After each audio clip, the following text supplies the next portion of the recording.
to MSU Industrial Psychology topic presentation. So this meeting, we're going to be walking through some pretty interesting topics, to be quite honest. Things that, unless you're an AES and specifically know what you're looking for, probably don't get a lot of exposure to in the discrete engineering courses at Michigan State. So just kind of a quick overview before I hand it off to Michaela. We're walking through a lot of things today, really. Definition of industrial psychology, for those of you who aren't aware of what that is. And Michaela's going to be walking through our components. So without reading through all those, just kind of know that's kind of where we're headed for tonight. And then for the second half of the meeting, I'll be taking over and talking about how this applies to real life, presenting something of a case study and application of the principles of industrial psychology and how you can take those and combine that knowledge with your skills and with your experiences to help get the job that you want. So yeah, pretty excited about that one, guys. Guys and girls, it's gonna be a good talk, followed by some SEM announcements. So without further ado, Michaela, it's all yours. So to start us off, we're going to define industrial psychology. The specialty of industrial and organizational psychology, also called IO psychology, is characterized by the scientific study of human behavior in organizations and the workplace. The specialty focuses on deriving principles of individual, group, and organizational behavior and applying this knowledge to the solution of problems at work. In our discussion today, we're going to cover this both in the industrial setting, but also what it means to the individual and a college student. So what does this mean? Industrial psychology seeks to quantify what makes an individual a better member of their team, and from there, how to maximize the output of that team by better organizing its total sum of talent.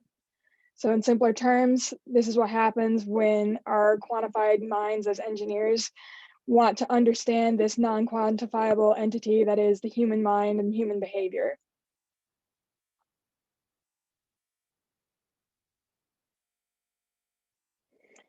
So now we're going to discuss these 7 different components of industrial psychology, which begins with policy planning. This is a multi-step process that is used in any setting, from industrial improvements to behavioral improvements. And in industrial psychology, it's really placed a heavy emphasis in a few stages, starting with the assessment, which includes need analysis and prioritization. So this can be handled in terms of materialistic efficiency and typical industrialization, but in industrial psychology, it's analyzed in mental and physical wellness and well-being, the satisfaction of employees, and motivational abilities. It's focused on by monitoring the internalized functions, and then it will be successfully implemented with continuous improvement checks and quality checks, which will also circle around using the next coming topics. So the first stage of this is employee testing and selection, and there's 3 different types of this. The one that most people hear about is the hire directly into a match field, which implies that the job and the employee match up perfectly. However, that's a perfect world and is pretty infrequent to happen. What we normally find happening is a hire and then training, and then the employee will match the position. But what also can happen is an employee is hired and the job is re-engineered to match the employee.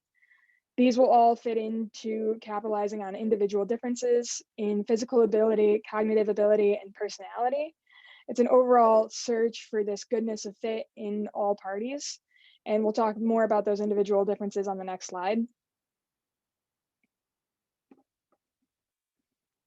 So physical ability quantifies the muscular strength, endurance, movement quality, which are things like how much you can lift at a time, how much you can handle at a time, and how much you can flex or stretch without being strained.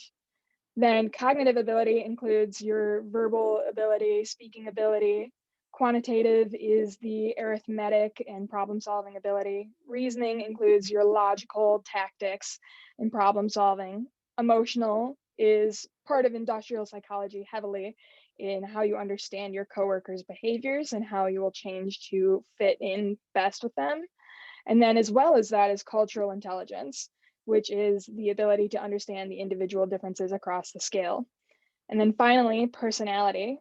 There's the big 5 personality traits, which includes extroversion, emotional adjustment, agreeableness, conscientiousness, and then openness to experience. This is unlearnable and unteachable and is the biggest part of industrial psychology in terms of training and development design. But the combination of all 3 of these makes the ideal employee and is how employers seek to fit and match with a job.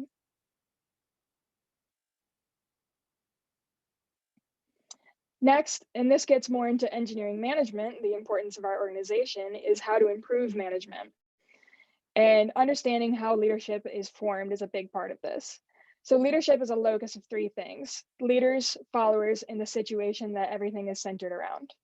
There's 4 different types of leadership, and that includes directive, which is authoritarian, and these are the rules, you're going to have to follow them. There's also supportive leadership, which is sort of this, everybody's a team, we're building each other up together. It's a friendly, approachable leadership style. There's participative leadership, where you see your leader as one of your peers. They're working right alongside you as part of the team.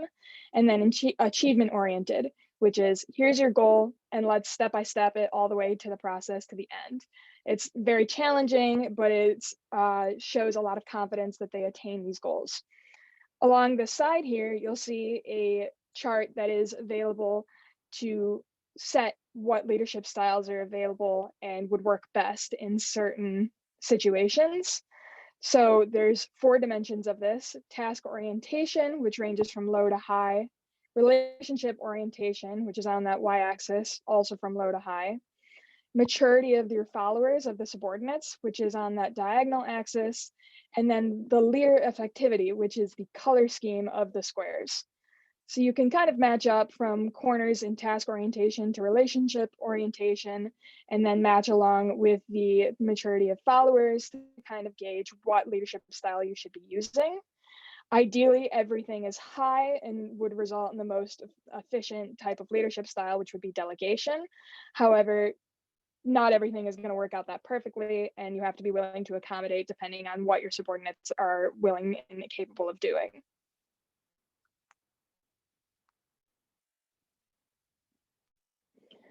So like I said, there's a lot of different types of work styles, and it's one of the things that must be handled as a manager and should be seen in your future, hopefully, if you're going into society, into more engineering management. There's 2 different types of grouping styles for work: functional and workflow similarities. So your functional groupings are one step of an assembly line. So everybody that has to place, for example, the first sticker on an object would all be in the same functional grouping. However, in a workflow process, you'll see the entire assembly line in a group. From stage 1 till end will be all together, and then the next assembly line would be all together. Each of these functional groupings or workflow groupings has their own infrastructure that's influenced by various things in industrial psychology. There's the physical constraints and production blocking, which has to do with the efficiency of the production, including workflow engineering, material engineering. But then there's also things like coordination and interdependency. For example, with workflow similarities, if you're relying on 4 stages before you, you're going to be waiting a while for that grouping before you. There's also the possibility of social distraction. If you have a bunch of your friends on a team, you might be more caught up into conversation and lose track of the end goal.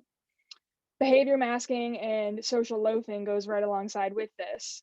I'm sure everybody had that experience being on either side of a team project where they've had somebody who just sits back and lets it happen because they can get away with it. And then finally, going right along with that is responsibility diffusion. Especially in bigger groups, people can get away with any of these sort of downsides.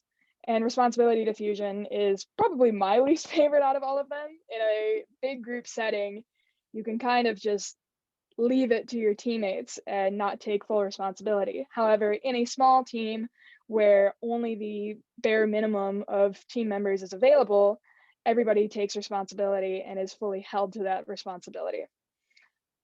To minimize these risks that I just discussed, there's a lot of different other options. You can maximize diversity, which will allow for difference in minds, difference in problem solving techniques. And you can also maximize the job goodness of fit, as we sort of talked about with cognitive ability, physical ability, and personality traits. There's also, like I said, if you have diversity across the abilities and mental models of your employees, you can reverse the responsibility diffusion, the social loafing behaviors, and overall, with that diversity and cohesiveness within your organization, hopefully influence and heighten the motivation of your employees.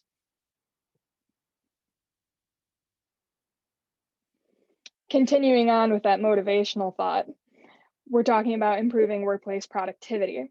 So motivational components break up into three different things: valence and value, instrumentality, and expectancies.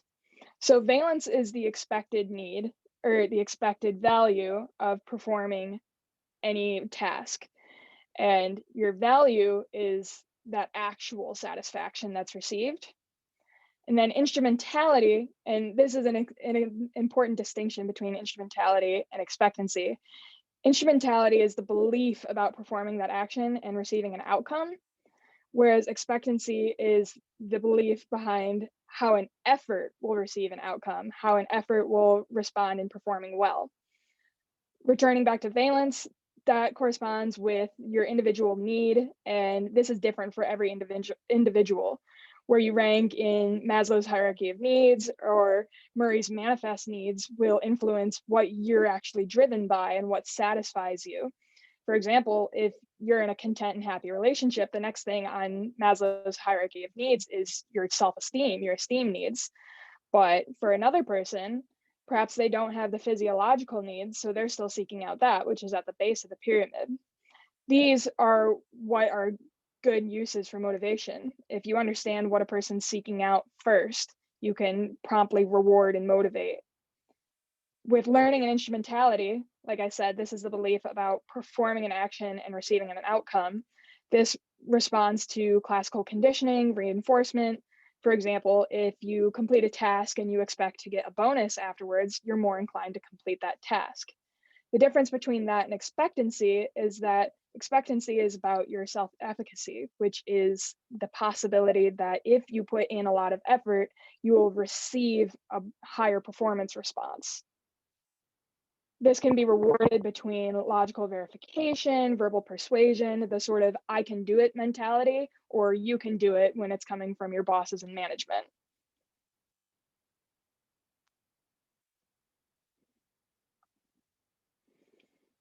Finally, sort of tying all of these thoughts together, we kind of get to an oversight of analyzing and tying together all of these different industrial psychology techniques into the policy making and policy improvement. So having all of these different mindsets and understanding human behavior, human motivations, and team building can allow you to properly implement checks and balances in a strong hierarchy that defeats bias and diversifies the mind. In lower aspects of job employment, motivation can be expanded upon by job enrichment, increasing your role responsibilities, and truly feeling like you have a purpose within your organization. Motivation can also be increased by managing stress and conditions. Keep in mind the individualities of hierarchies of need, manifest needs with Maslow and Murray's. Every individual has their own desires and own drive. Having a stress response to your physical conditions is very different from your emotional conditions. For example, if you're in a cramped space, it's much simpler to just give yourself a bit more of a bubble. But if you're feeling stressed out or uncomfortable with your employees, that's a bit more psychologically driven and is harder to manage. So it's more important to understand the people around you. Managing both of these is crucial, or you'll find yourself with higher rates of turnover within a company. And then finally, we're getting down to work measurement, motion and efficiency, and worker productivity analysis, which is the idea that everything that plays into each other, all this motivation, stress, conditions, influences how well we're producing, which is industrial psychology and industrial engineering and continuous improvement, which is how all of this ties together in terms of engineering management, When one of these falls through, you'll find yourself with a weaker production line. So turning this over to Forrest now, Forrest is going to talk a little bit about how this applies to real life and how we as college students can get the job we want. Yeah, thank you, Mikhail. Just kind of prefacing a few things here. First and foremost, we're definitely not going to be skimming on material with the second half of the presentation here as it pertains to applying all this IO knowledge to help everyone kind of get the job and take the career path that they want. This is not going to be, just some time filler. But the downside of that is that there's going to be quite a bit of text, quite a bit of information. So just as a reminder, we do post these slides to YouTube along with the rest of the meeting material and our SharePoint. But feel free to take screenshots as we go along. They can definitely be used as future reference, as a guide. And if anybody has any questions, please feel free to stop me, let me know. So diving into basically some of the objectives, we're going to follow this logical sequence here to kind of walk through how you can apply industrial psychology principles to quantifying and first identifying, then quantifying, and then using those two things to kind of push you into being able to essentially maximize the usage of your strengths. So it probably goes without saying that most people have the understanding that there's abilities that all of us have that are unique to us. They give us a competitive advantage in the workplace. But our job as engineers that are either prospectus to finding a career in the future or still as interns, not yet out in the full-time workforce, you want to make sure you're maximizing the freedom for these strengths to be utilized. So by the end of the summarized guide, which is what I'm calling these next 5 or 6 slides here, you're going to be able to, 1, identify the abilities that make you an asset to an employer. 2, quantify and then translate those abilities in plain English to the resume and be able to argue on their behalf. 3, be able to select a position that gives your abilities the maximum opportunity to provide competitive advantage.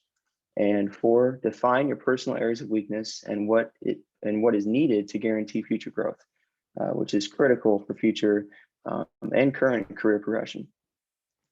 So kind of dive into this. This is kind of where the industrial psychology things tie back into the career search, and maybe when you were Google searching industrial psychology, as Mikhail was talking through some of these topics, this is where immediate value really becomes apparent. In that, at least from personal experience, I've found a lot of companies have actually started to switch towards this Plum IO testing to kind of dictate whether or not they even let you advance into like the first stage of the job search. So you make your application, and then if they feel like the buzzwords they use in your resume or whatever are sufficient enough, then they'll send you a link to Plum IO, and then you fill that out, and then those results get sent back to the company, and then from there they determine whether or not they want you. Which is kind of crazy actually, because Plum IO was made by industrial psychologists. So, in terms of where this topic lies in a certain manner for at least most companies, it's kind of an implicit requirement, an underlying requirement to even get into the hiring phase. So don't start with introspection. Don't sit there and think about who you are, what it is you want to do. What we're suggesting with this guide is start with science. Go through and take the Plum test, and if you're feeling advantageous, take the Truity Myers-Briggs personality test. At least for me in the full-time job search and some of the career searches preceding this year, it was pretty helpful. You scan those QR codes, and I can always circle back and pull those back up towards the end of the presentation. Identifying strengths. So the output of these tests provides you with the following insights. So for Plum, you get your top 3 talents with relevant descriptions, your job environment preferences, and ideal working situation. And that is actually pretty granular. If I put down the bullet points as to what that actually tells you about yourself, which I can say after spending the last couple of years out in manufacturing fields and then working in the real world environments of manufacturing and engineering, that it's pretty spot on. All things considered, I know sometimes these tests can be kind of hokey, but the Plum one was pretty much spot on. But yeah, so in addition to the job environment preferences, you also get your work responsibility preferences, and it gives you questions that you should ask to potential employers during the interview. So that way you're addressing how basically these work responsibility preferences align with your own personal skill sets and values. So, I mean, it's literally just feeding you the questions that you should be asking to make sure you're checking the boxes next to companies as you're doing those first round interviews to make sure that that's actually going to be a good fit for you. And those are different for everyone. And then, so yeah, the other one being the Trudy Myers-Briggs. I don't know if anyone's taken, the personality type quizzes before, but the Trudy one's pretty good as well. And they have more than just the Myers-Briggs test on their site if you're interested, but the outputs of that being the core values and motivators for the individual, your introversion, extroversion qualities, and they give it on basically a spectrum, and they try and quantify it by percentages. So, what percent extroverted are you versus introverted? It's on a continuity as opposed to just a clear, distinct binary assertion, because most people really don't have, like those sorts of, just ultra distinct attributes with their personalities. As well as, so this one's actually pretty good. Maybe for teams you're working on with right now, or once you're out in the workforce, how to work well with other personality types. The Truity site does give you some insights as to how you work with other types of people based on their predications versus yours. It's pretty helpful. So, now that well, obviously not now, actually I should say too, don't try and take the Plum test right now because it takes you like half an hour. And I think the first like 15 minutes of it, it's actually like partially like an IQ test. So, you want to make sure you have a cup of coffee in you and a well-rested mind before you start diving into that. But once you get the chance to go through and take that and you've identified where some of your strengths are, you can kind of take that understanding of where your individual strengths lie, combine those with your work experiences and extracurricular involvements to enable powerful alignment between technical skills and soft skills. So your technical skills are the things that are obvious to you, probably based on your experiences, what classes you've taken, et cetera, et cetera. And then you're kind of taking what it is, you can put down on paper with numbers and having those quantified values, then taking the soft skills that you're able to quantify with these, with the Plum test, with the Truity test, and tying those two things together. That's kind of the idea here. So, kind of a big tip here is use LinkedIn.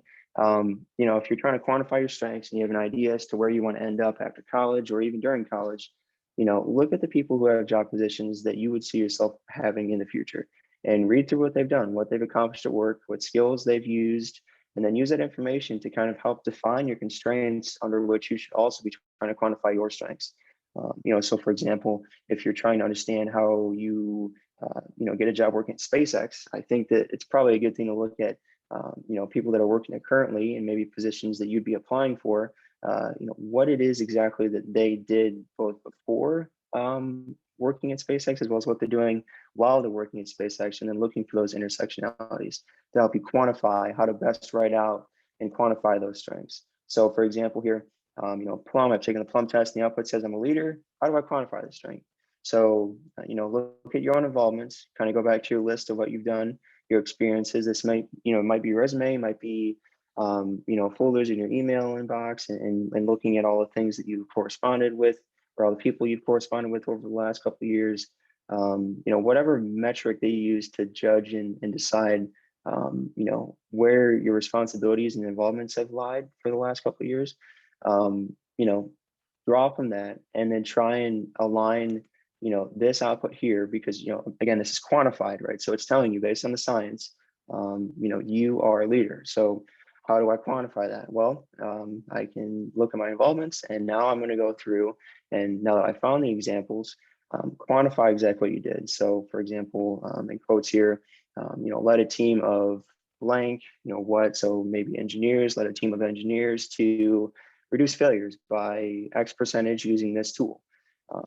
And so basically within that statement, not only have you gone through and done what we probably hear all the time, which is, do the follow who method or this or that or whatever, but, you've backed it up with actual science, right? You haven't just said that you led a team or leadership of a team which in just like picking the word lead for no reason, like you've quantified that you can demonstrate those competencies both in the metrics and the testing as well as in reality. So you know that you can kind of fall back on those things during the interviews and during the resume creation, and know that you're not just kind of throwing words around out there. You know what it is you have to offer, and you can internalize that. So, stepping through quantifying these strengths into the next phase, which is working within these strengths. Basically, what this is trying to define here is that now that you've quantified your identified strengths, those are now your constraints.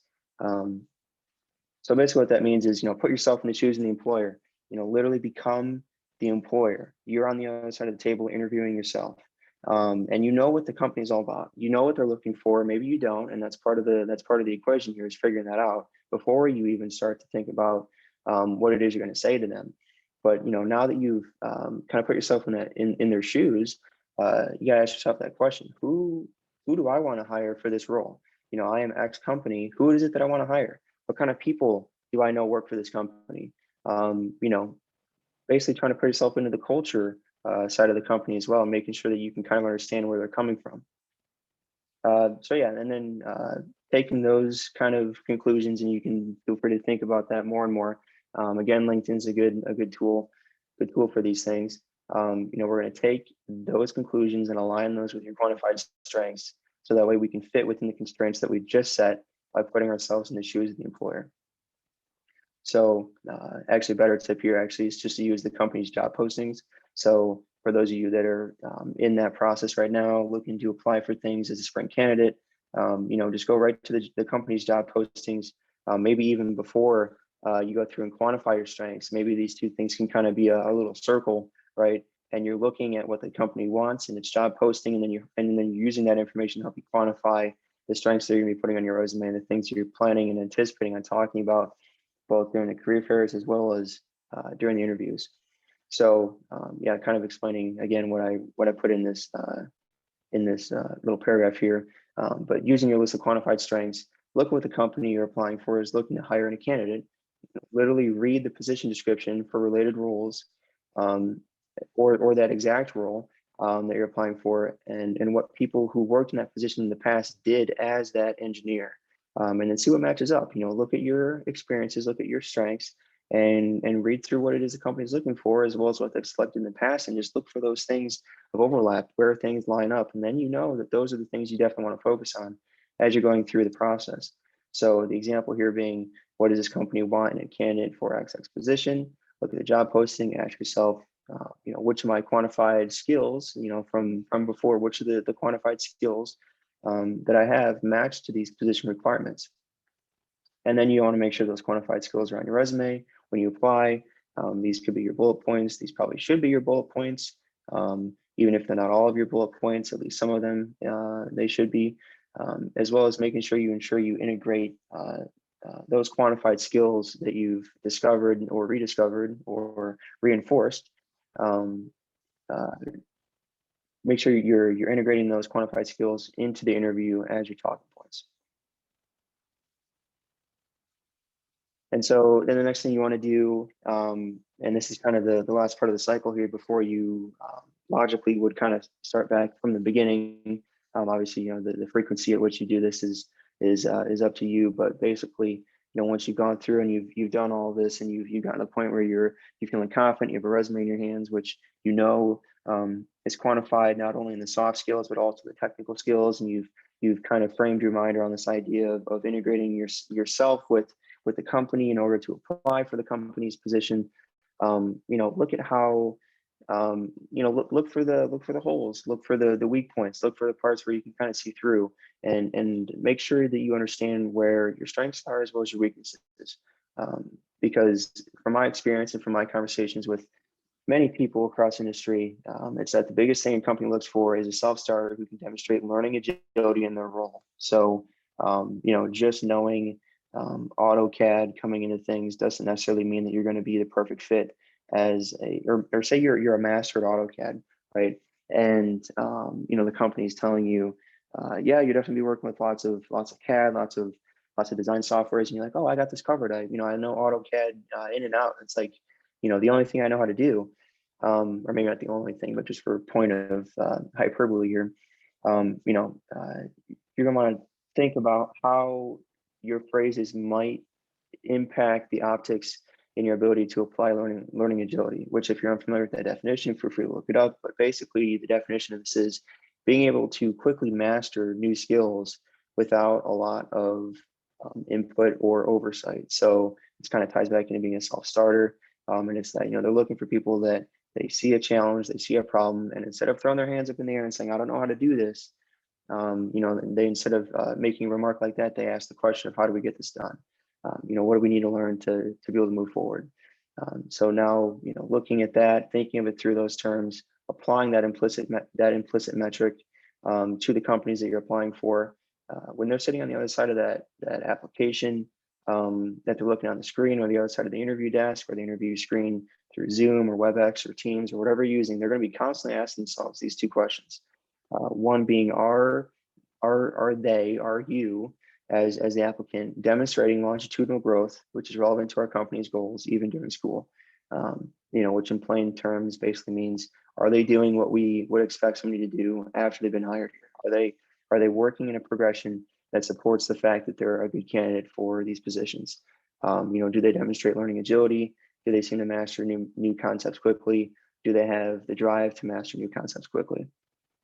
So question 2 is, will they be responsible in the workplace, taking their own initiative and always seeking to grow their talents?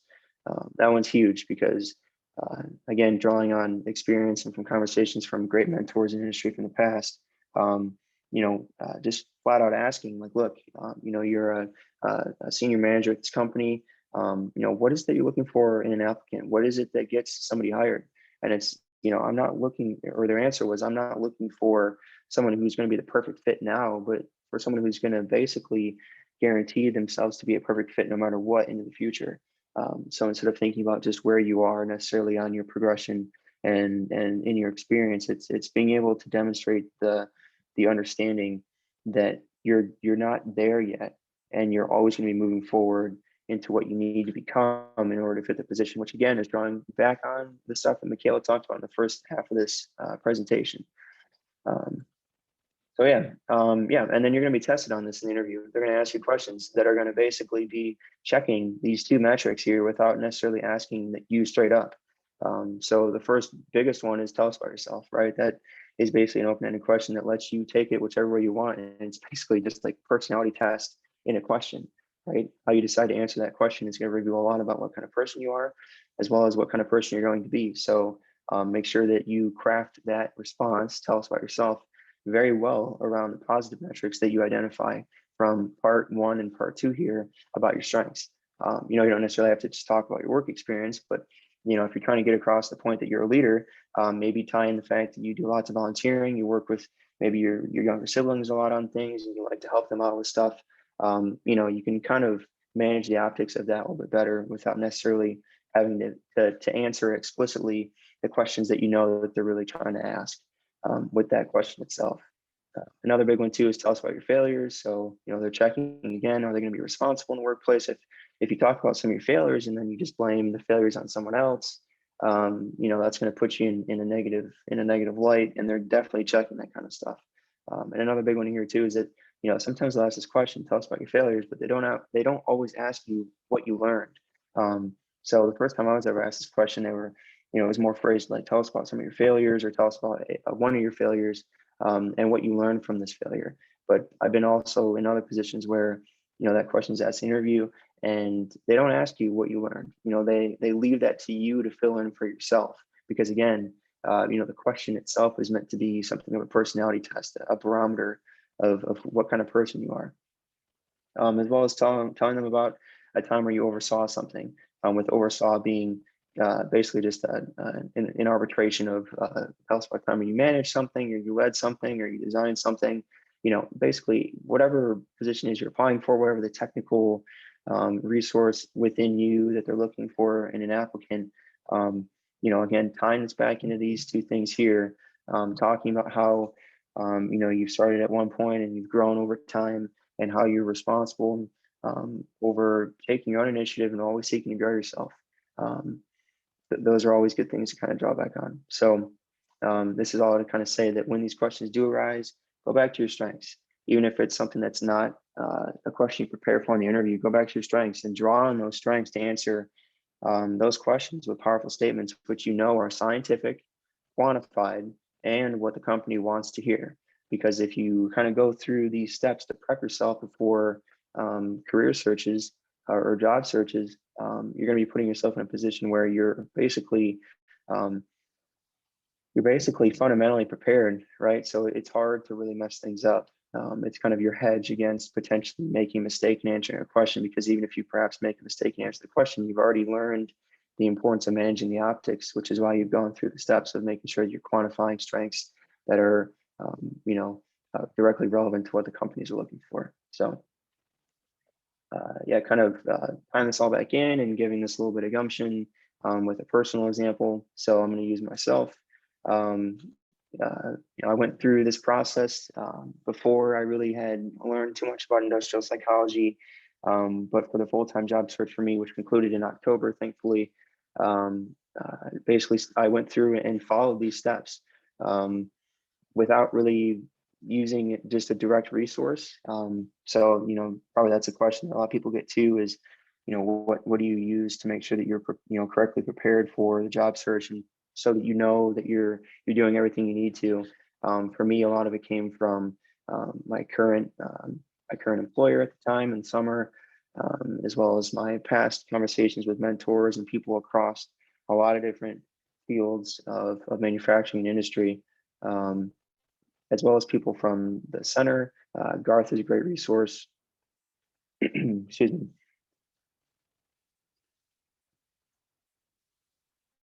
Yeah, the center can be a great resource.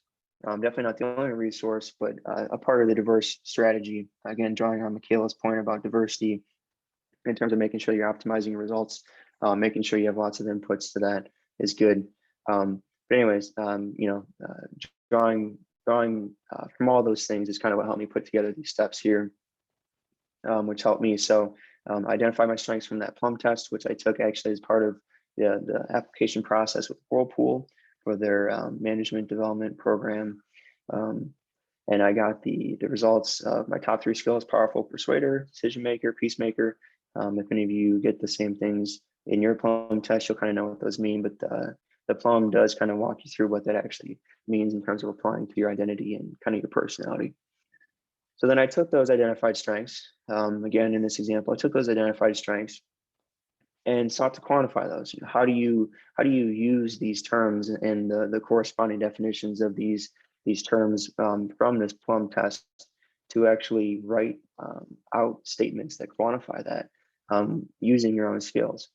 And so this is kind of what I did. So this is from my most recent experience working at Welch's as a project engineer.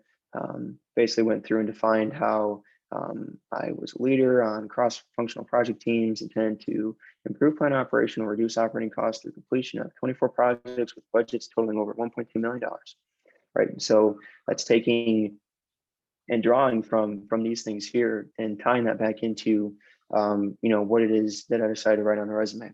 And then to kind of elaborate on that, my next following bullet point, which again, from some people might tell you 3 lines on your resume is a big no-no. It worked great for me, because I needed 3 lines to really get the point across. Could have broken up into 2, but it wouldn't have made much sense.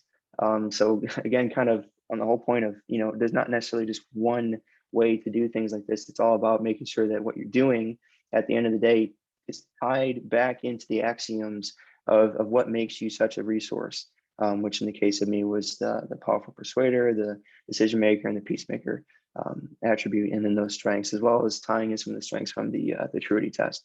So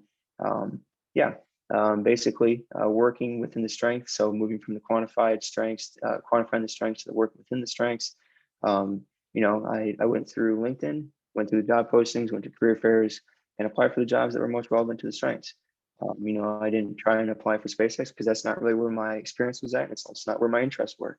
But I did apply for a lot of other companies and made it to final round interviews or got offers from all these companies here.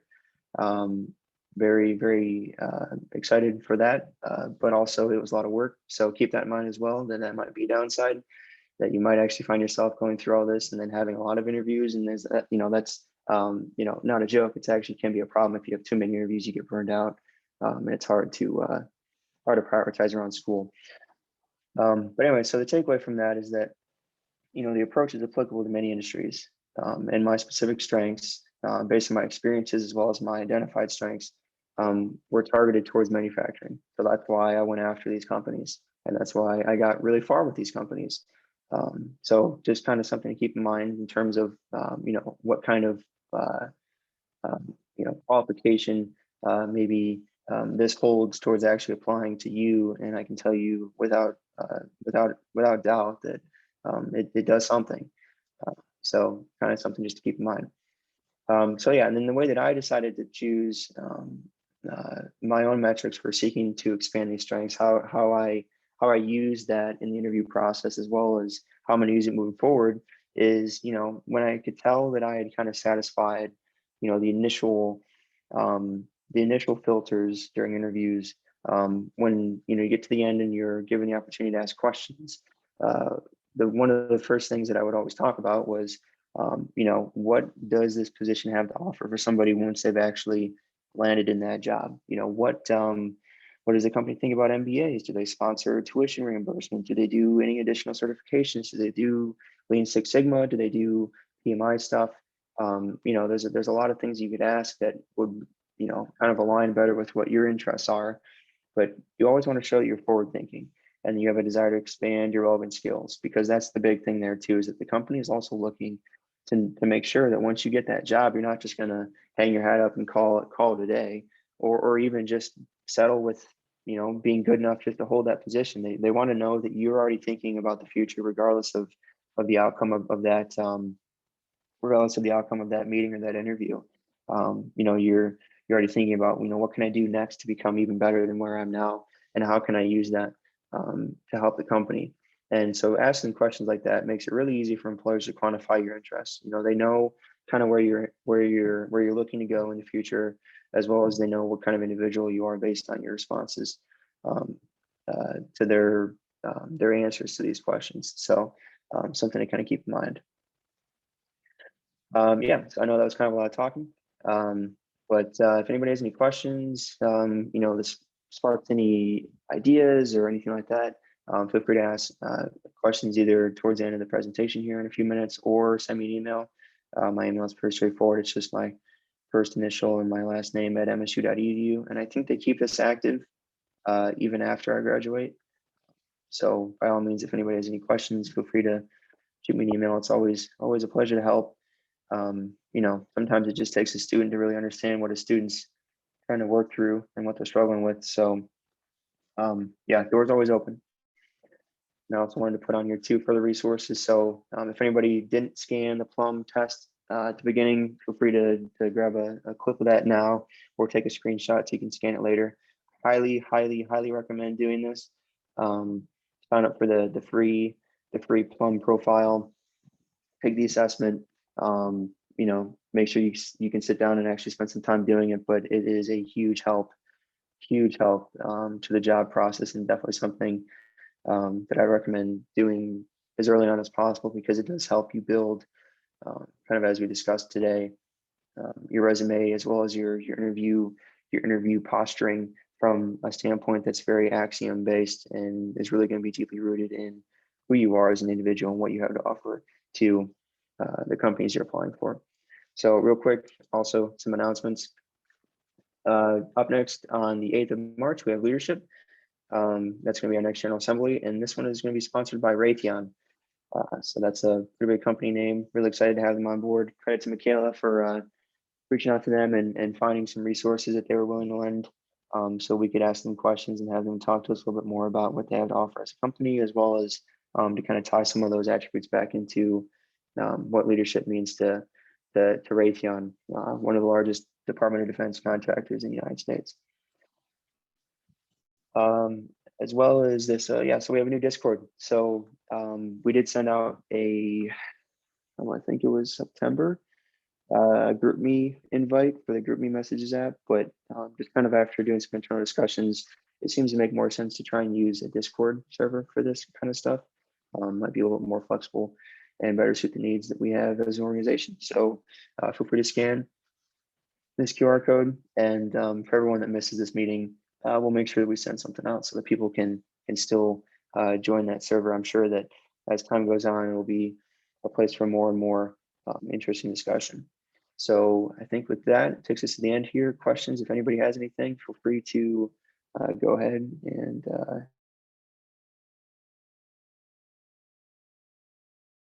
feel free to throw those in the chat or say it out loud. And I guess I should pop back over here too. And if anybody has any questions about career stuff, interview, etc., feel free to send me an email. Yeah, happy to talk. Otherwise, that's all I have for today. Michaela, I'll hand it back to you if you have any last words you want to add. Yeah, Forrest mentioned that he's gone through that whole stage process.